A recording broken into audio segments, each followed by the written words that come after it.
예수께서 이르시되 내가 진실로 너희에게 이르노니 나와 복음을 위하여 집이나 형제나 자매나 어머니나 아버지나 자식이나 전토를 벌인 자는 현세에 있어 집과 형제와 자매와 어머니와 자식과 전토를 100배나 받되 박해를 겸하여 받고 내세에 영생을 받지 못할 자가 없느니라. 그러나 먼저 된 자로서 나중되고 나중된 자로서 먼저 될 자가 많으니라. 아멘.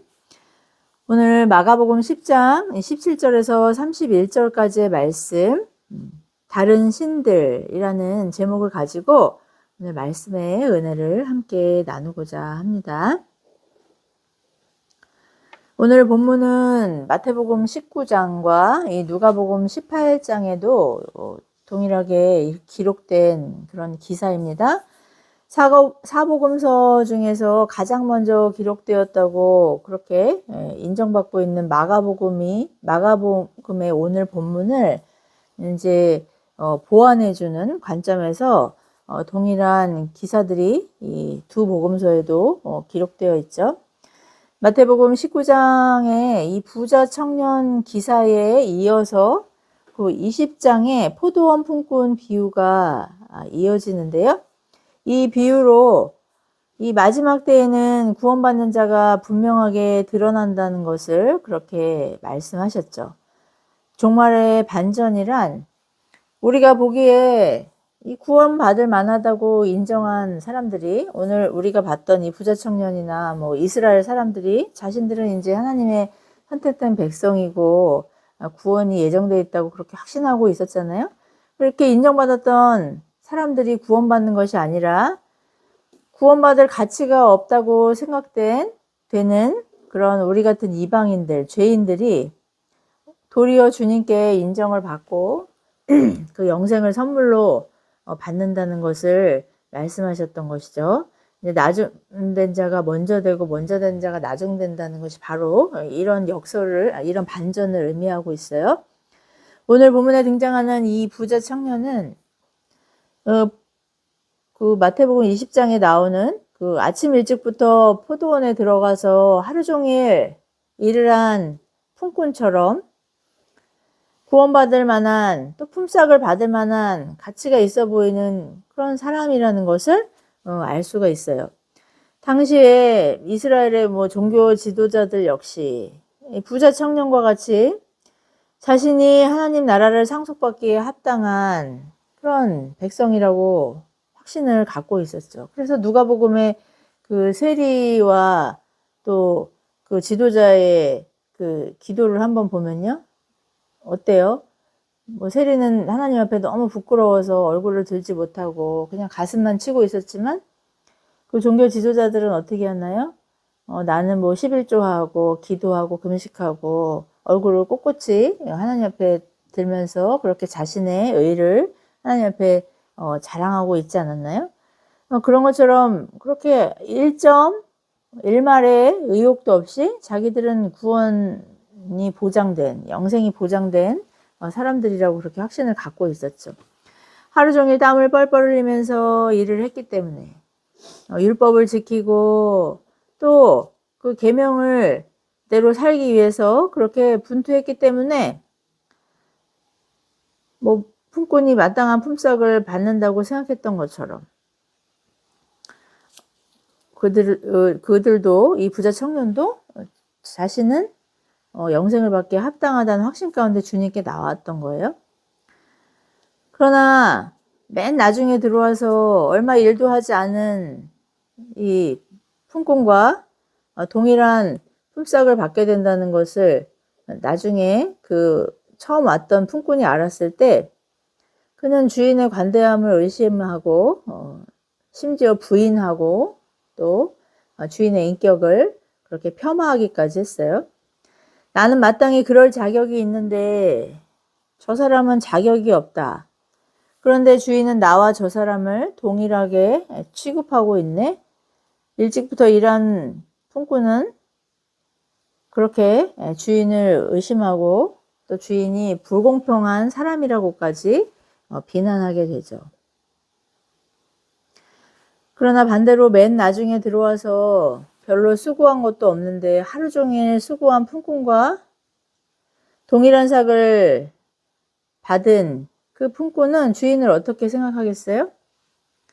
주인의 관대함과 너그러움에 감격할 수밖에 없겠죠. 뭐 주인이 불공평하네. 나는 일도 안 했는데 나한테 이렇게 많은 품삯을 주다니. 이 주인은 정말 이상한 사람이야. 뭐 이렇게 생각하겠어요?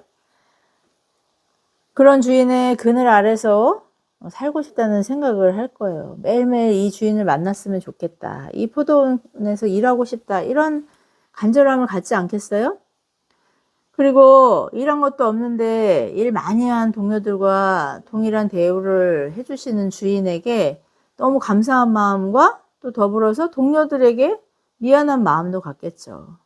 다음에 내가 이런 기회를 얻으면 더 열심히 일을 해야겠구나. 보답을 해야겠구나. 뭐 그런 생각을 하지 않을까요?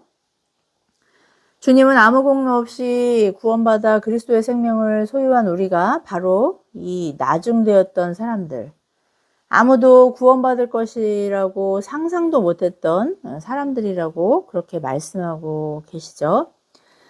우리는 구원의 보탬이 되는 그 무엇도, 그 어떤 것도 한 것이 없는데 오직 창세전에 우리를 구원하시기로 예정하신 이 성삼위 하나님의 선택과 언약으로 구원받았기 때문에 우리의 공로를 주장하는 것은 오늘 본문에 나오는 부자 청년의 태도나 또 일찍부터 일한 포도원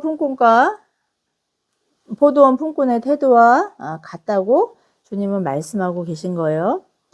사람의 기준으로 보면 도무지 말도 안 되는 것 같은 이 얼토당토 안 한 이 상황 때문에 하나님을 불공평하다고 비난하는 것이 어떨 때는 일리가 있어 보이기까지 해요. 이런 이유로 구원받은 우리조차 가끔 하나님은 왜 선악과를 만드셔서 아담과 하와가 시험에 들도록 하셨을까? 왜 그리스도의 십자가의 대속을 통해 하나님을 부인하고 거절하는 그런 죄인들을 구원하셨을까?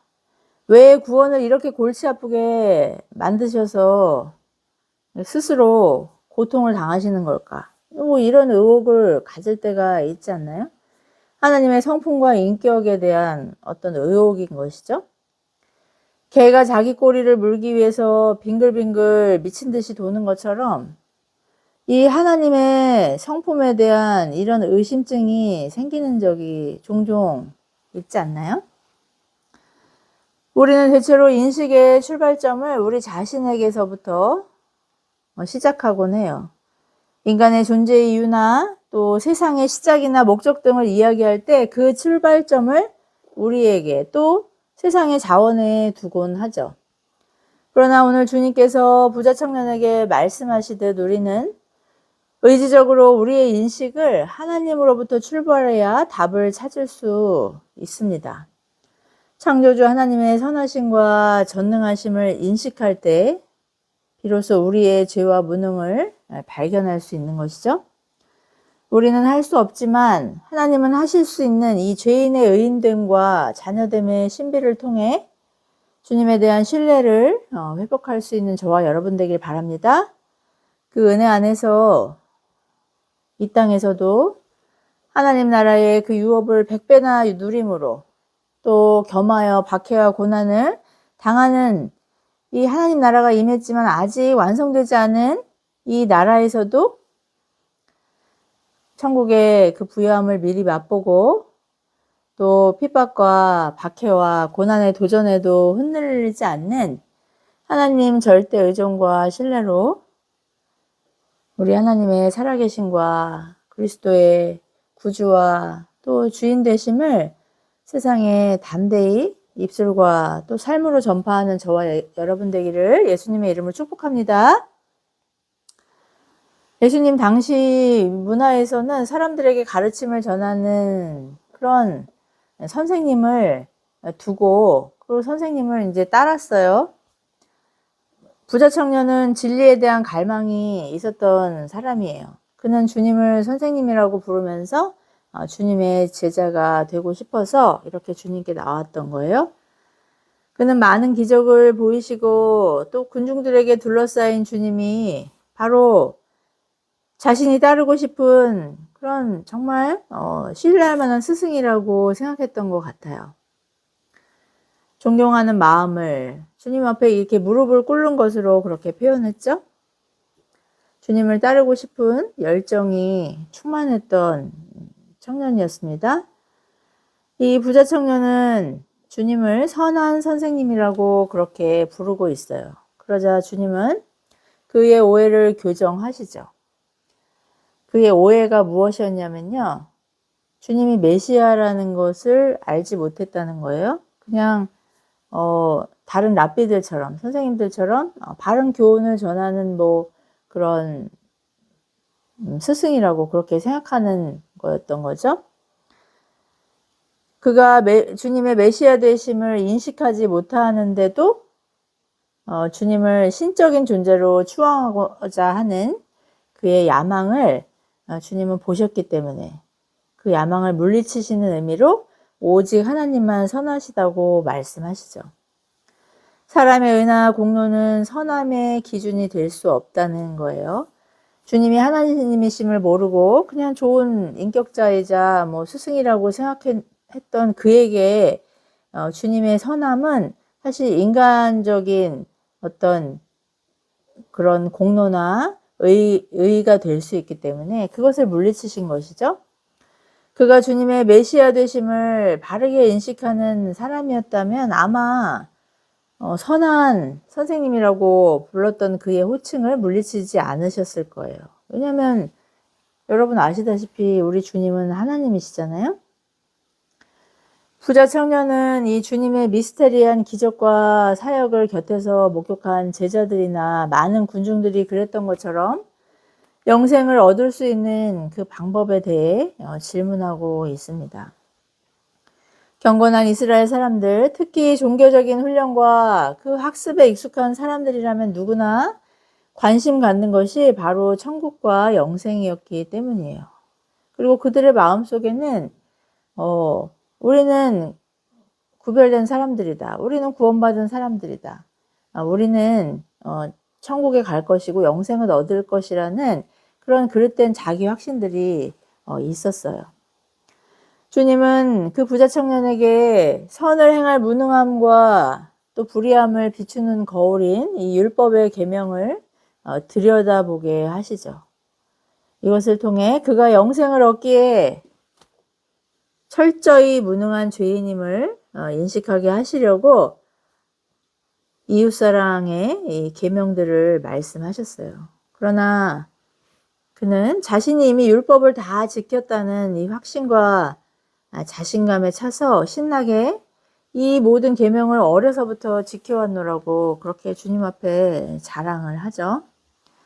자신은 포도원에서 쇠가 빠지도록 일한 품꾼처럼 품삯을 받기에 합당한 사람이라는 그런 자기 확신이 있었기 때문이에요. 그러나 주님은 자신이 여전히 하나님의 거룩하심 앞에 설 수 없는 죄인임을 깨닫지 못하는 그가 자신의 죄인됨을 부인할 수 없는 가장 중요한 이 계명의 거울을 이제 비추어 주셔요. 바로 부자라는 정체성으로 알려진 그에게 재물을 다 팔아 가난한 사람들에게 주라고 하신 것을 통해서죠.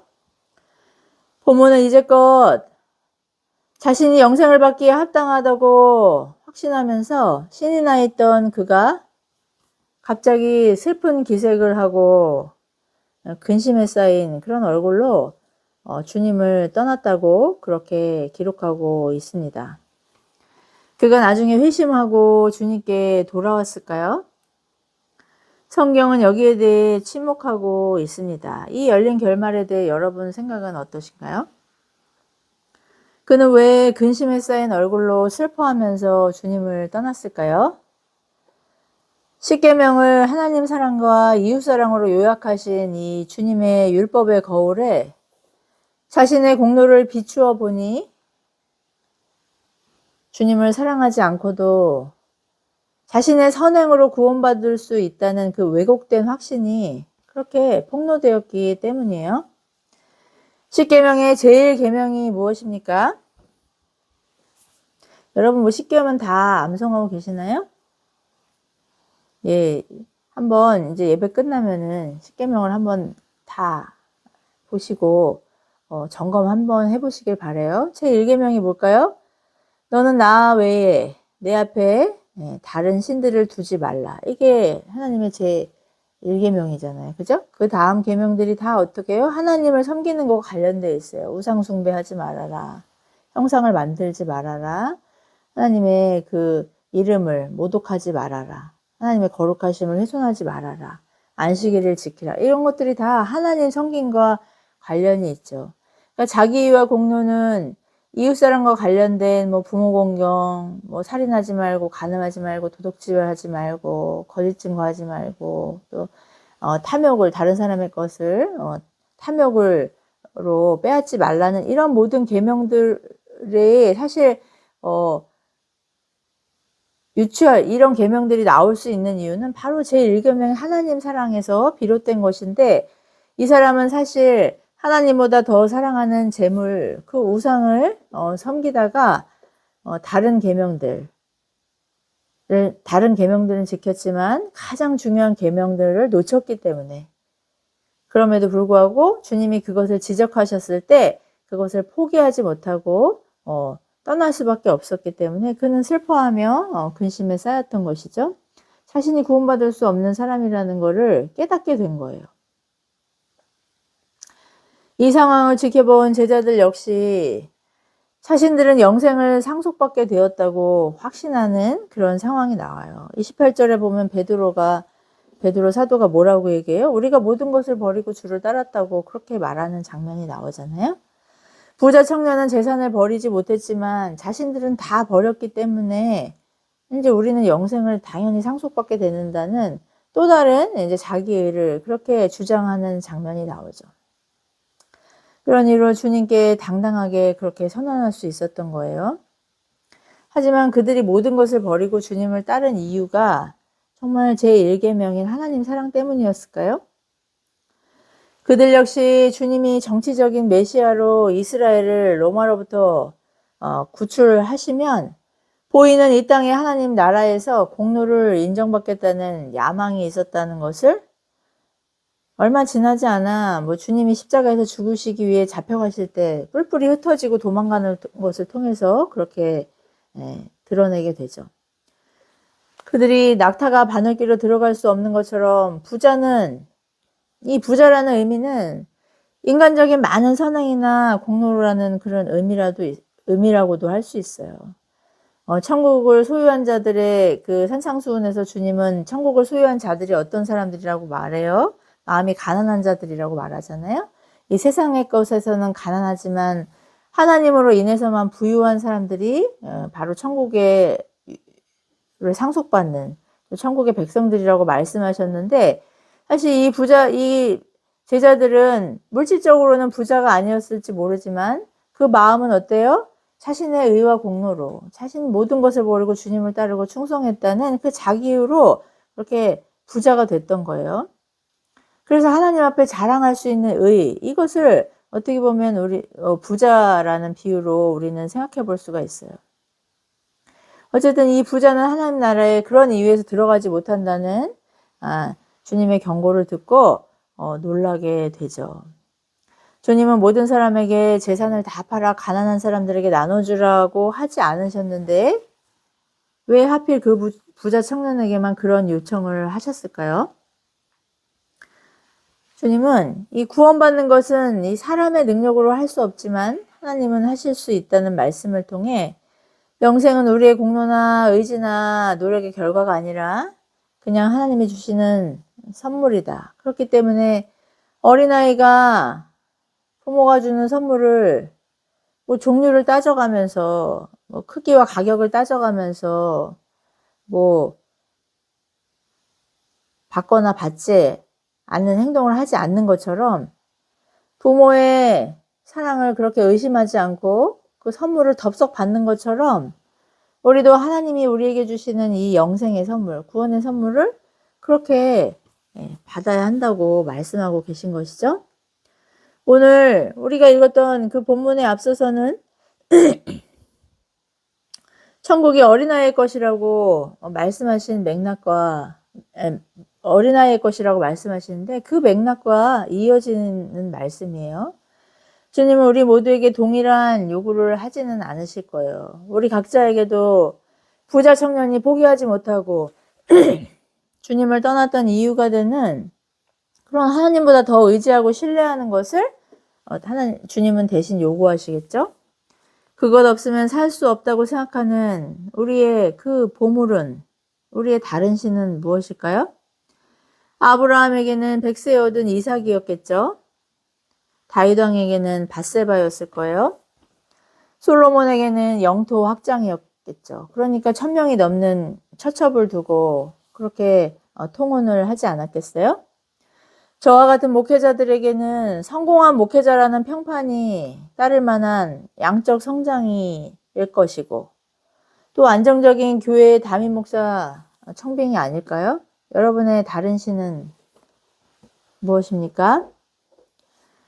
오늘 부자 청년뿐만 아니라 우리가 절대로 포기하지 못하고 심지어 영생을 포기해야 한다는 주님의 경고를 듣고도 주님을 떠날 수밖에 없게 만드는 다른 신들은 무엇인지 오늘 하루 한번 여러분들도 점검하는 시간 갖기를 바랍니다.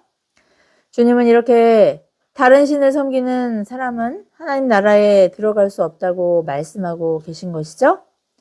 낙타가 바늘길을 통과할 수 없다는 비유를 그런 이유에서 들고 계세요. 이전 성경에는 이 낙타를 약대라고 그렇게 번역했는데요. 뭐 그 낙타의 한자어가 약대예요. 같은 의미인 거죠. 그런데 이 한자어 약대는 두 가지 의미가 있어요. 여러분 알고 계시나요? 이 낙타라는 의미가 있고요. 또 배에서 이제 배에 뭐 닻을 이렇게 잡아매는 굵은 밧줄, 그걸 또 약대라고 한다는 거예요.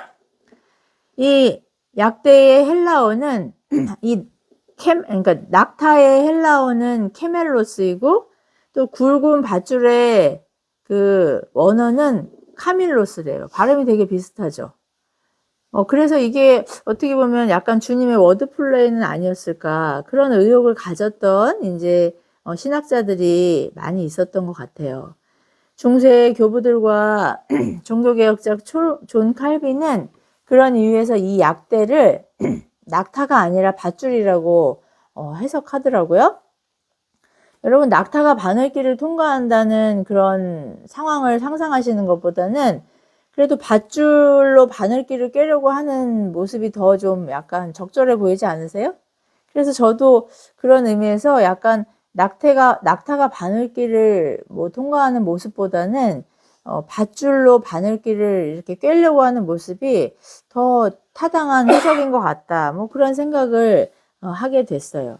어쨌든 뭐 낙타가 됐든 뭐 밧줄이 됐든 그게 중요한 것이 아니라 이 비유의 그 의미는 그냥 불가능하다는 거예요.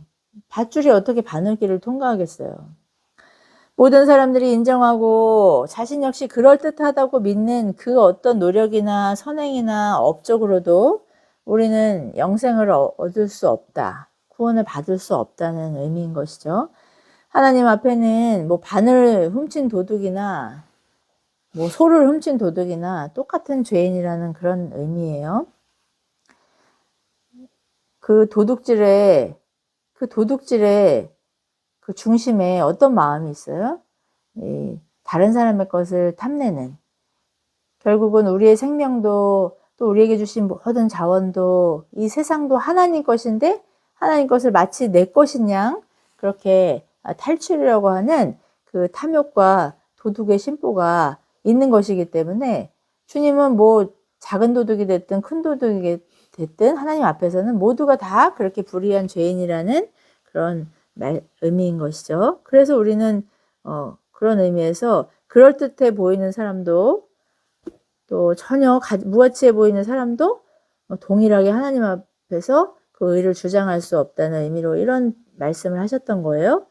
오직 선하신 하나님의 은혜로만 이 거저 주시는 이 선물인 그 영생이 있기 때문에 그 선물을 어린아이처럼 기쁘게 또 맨날 며칠 밥을 굶었던 그런 거지처럼 감지덕지 받고 나의 자격 없음을 겸손히 고백하는 그런 어린아이같이 의존적인 그런 사람에게만 이 구원이 주어진다는 것을 비유로 말씀하신 것이죠.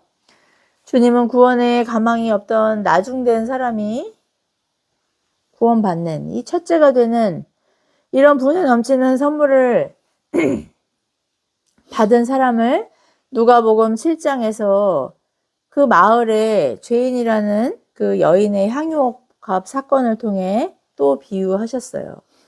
용서받을 수 없는 죄를 용서받은 죄인의 감사의 고백이 이 향유옥합을 깨트리는 것으로 고백되었죠.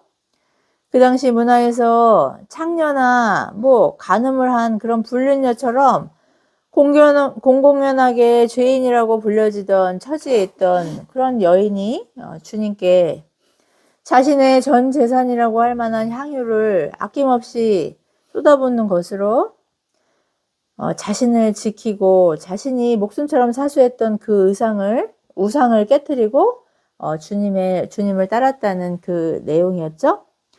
주님이 주신 모든 것이 주님의 것이라고 우리의 입으로는 입이 닳도록 고백하면서도 실천적으로는 하나님 대신 숭배하고자 하는 그런 유혹과 시험에 늘 맞닥뜨린다는 것을 누구보다 잘 아시기 때문에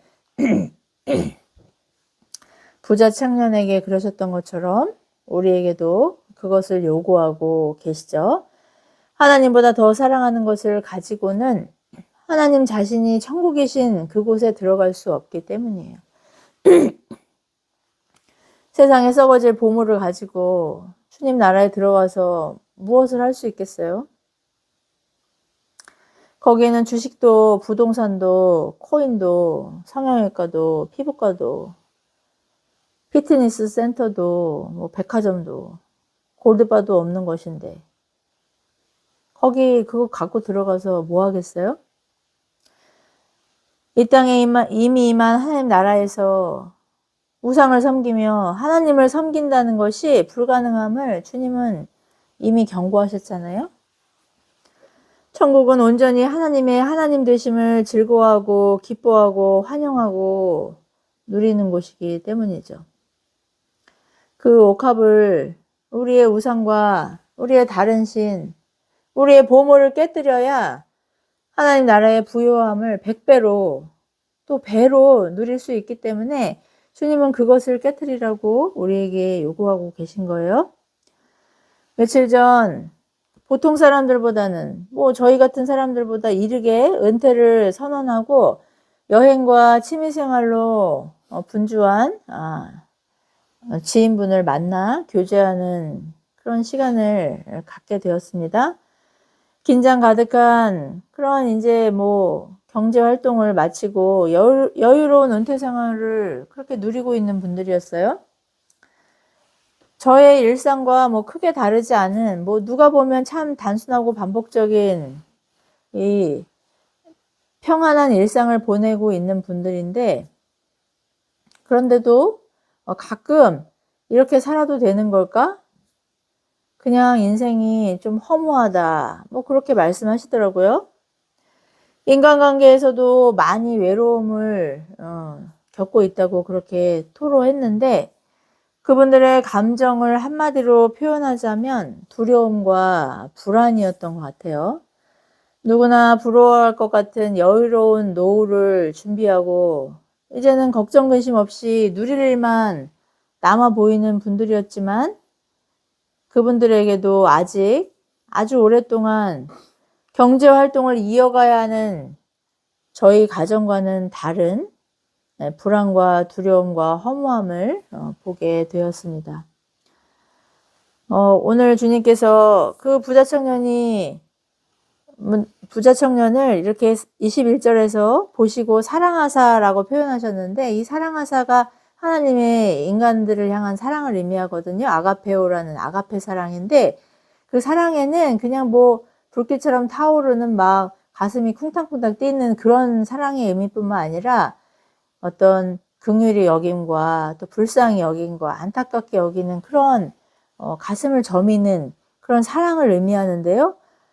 저도 그런 어떤 그 고민을 토로하시는 그 분을 보면서 그런 어떤 가슴 저리는 아픔이나 찔림 같은 것들이 있었던 것 같아요. 전도서에 그 헛되고 헛되니 모든 것이 헛되다는 이 솔로몬의 선언을 허무주의로 해석하는 그분들이나 이 세상과 다르게 그 헛됨을 의미와 목적으로 바꾸어 주신 이 하나님의 살아계심을 정말 증거하고 싶은 그런 그 불같은 마음이 마음에서 막 솟구치더라고요. 헤어진 이후에도 그분들에게 어떻게 복음을 전해야 할지를 고민하면서 간절히 기도하게 되는 그런 만남이었던 것 같아요. 지혜서인 잠언은 우리가 할 수 있는 일과 없는 것을 분별하는 것이 지혜라고 말씀하고 있죠. 그 지혜의 근원이 하나님을 경외하는 것이라는 것이 전도서의 이 지혜서의 주제 아닌가요? 구원은 우리의 노력이나 능력으로 받을 수 없는 것을 아는 것이 하나님을 아는 또 하나님을 경외하는 성도의 바른 그 인식인 것이죠. 선을 행함에 있어 하나님의 선물을 받음에 있어 전적으로 무능한 우리에게 이 값없이 주신 지혜와 은사를 주님 나라 위에 방황하는 영혼들을 위해 옥합을 깨뜨리듯이 이 성김과 나눔으로 흘려보낼 수 있는 저와 여러분 되기를 축복합니다. 나중되었던 우리를 첫째라고 과분하게 인정해 주시는 그 하나님 아버지의 그 감당할 수 없는 사랑에 늘 감사와 찬송 올려드리고 성김과 나눔으로 우리 안에 있는 하나님의 나라를 증거할 수 있는 저와 여러분 되기를 예수님의 이름으로 축복합니다. 기도하시겠습니다. 자비로우신 하나님 아버지 은혜를 감사합니다. 누가 보아도 구원받기에 합당하지 않은 참으로 하나님 앞에 불충하고 또 공동체 앞에 부끄럽게 그지없는 우리를 하나님 나라의 상속자요 또 예수 그리스도의 생명을 그 담지한 하나님의 자녀로 살아가게 하시는 이 감당할 수 없는 은혜 앞에 늘 이 구원의 감격을 우리의 입술과 삶으로 또 기쁨과 감격으로 증거할 수 있는 신실한 하나님의 청지기들로 또 하나님 나라의 상속자들로 끝까지 승리할 수 있도록 하나님 한 주간도 은혜를 물붓듯 부어주시기를 간절히 사모합니다. 모든 말씀 우리의 영생이 되시며 또 의가 되시며 또 우리의 가장 귀한 보물이 되시는 예수 그리스도의 이름으로 간절히 기도드리옵나이다. 아멘.